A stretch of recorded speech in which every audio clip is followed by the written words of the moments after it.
upon a time there was a little girl who didn't know her name.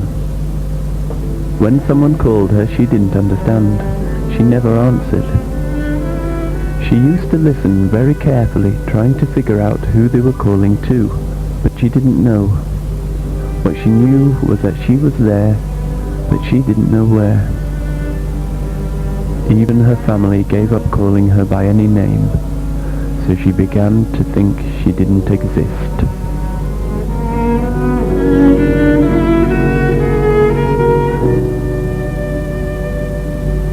The sun shone on an empty forest clearing, but most of all, it shone on the tallest and greatest of the trees. It stood apart. It stood alone on its own ground.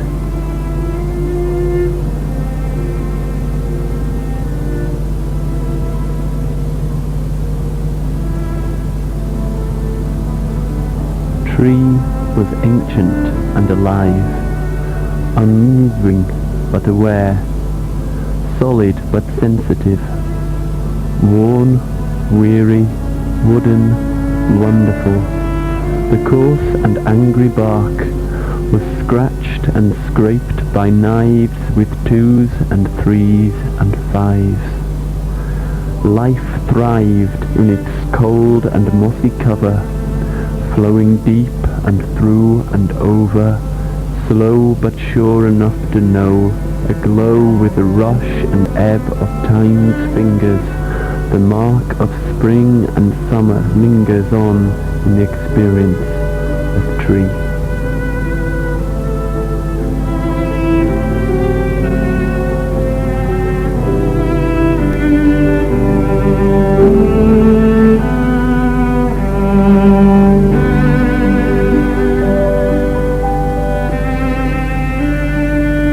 Its roots encircled the earth that it itself had made in 101 seasons of discarded twigs and bark and leaves, a springy spring bed to feed and fix the father and mother tree.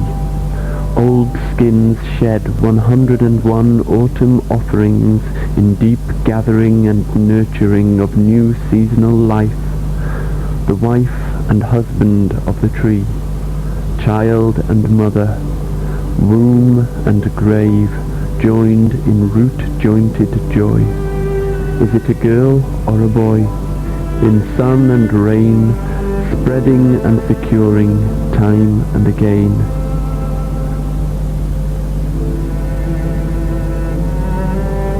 Shadows were spreading, calling for food and warmth and bedding. Are you leaving me now? Asked the tree. Do you know what you're doing?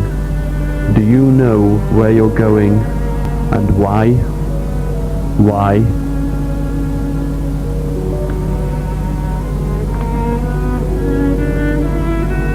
Louder than time spoke the tree.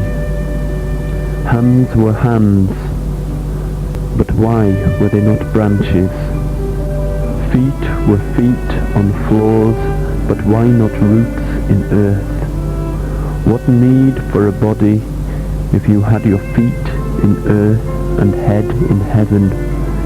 Nature gave all.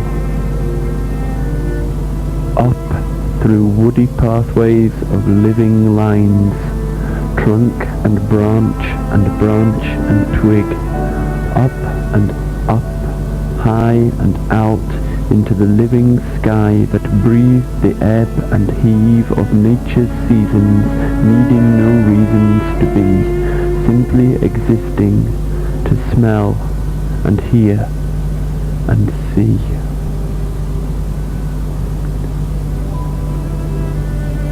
She ended herself and became a part of nature's living pattern.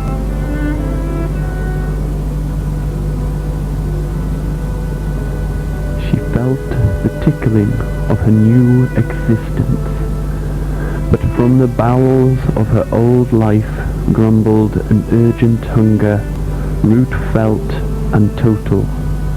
A great tree needs great feeding. She couldn't ignore the song of the stomach.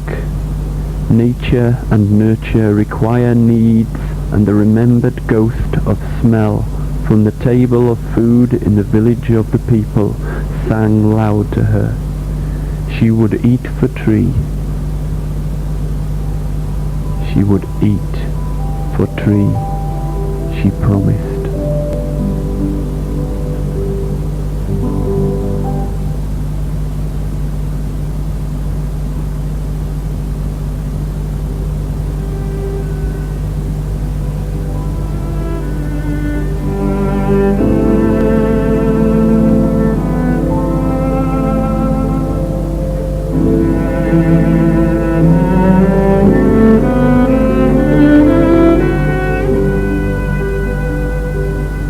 2 days had passed when the girl they were calling Lynda returned to Tree. As she had promised, she had eaten enough for Tree, but an angry fire had flared in her belly, and the people who called themselves Mummy and Daddy put her into a crying bed. The one they had called Doctor had given liquids to calm the fire and ordered her stay in the crying bed for 2 days. For 2 days the people had talked to her, and slowly she had begun to understand them. Tree was dead to Lynda, cold and hard, another substance. Tree's touch had her memories, not his. There had to be a way in for Lynda. There had to be a way back. Time had only moved on 2 days. A tree could not change its nature in 2 days. A tree would sleep through 2 days. Her fingers clawed like paws against the unmoving bark. She was on the outside, and Tree was on the inside. She had to get in. She had to find a way.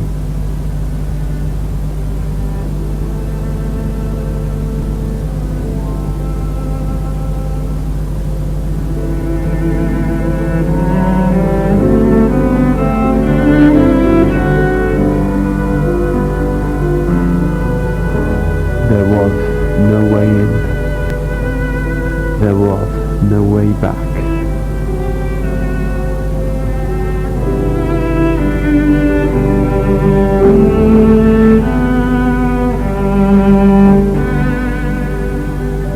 Tree had turned away from the girl they called Lynda.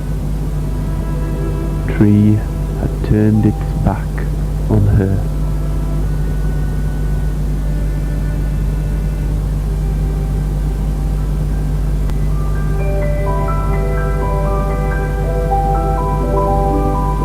And so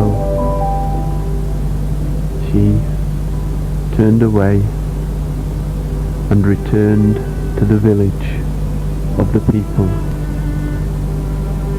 But still Tree shouted. Lynda no longer understood.